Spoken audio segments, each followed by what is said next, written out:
Чмутин. Также это здесь стратегия, это одна из важнейших направлений, как стратегическое развитие муниципалитета. Отсюда мы приходим к развитию, к формированию нового гражданского общества, отсюда и родительские отношения, и дети, и все.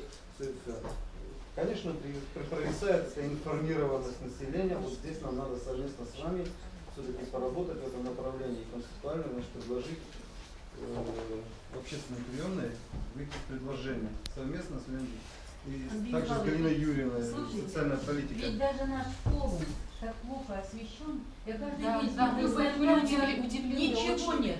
На Коминформ ничего нет. Я бы хотела там, где я не была, хоть посмотреть, что там было. Ничего нет. Сегодня есть представитель БМК, наша секция будет освещена. Людмила Леонидовна, вы все еще смотрите телевизор? Можно я еще не скажу очень важную вещь?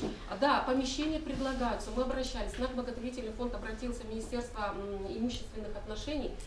В большинстве случаев предлагают помещения, которые бесхозны, требующие огромных вложений.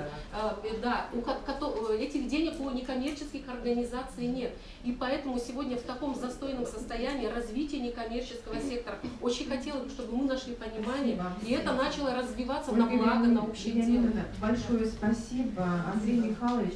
Важная позиция, очень достойное предложение, и мы рады, что вместе с нами сегодня работает Галина Юрьевна Нагаева, депутат Государственного совета Республики Коми.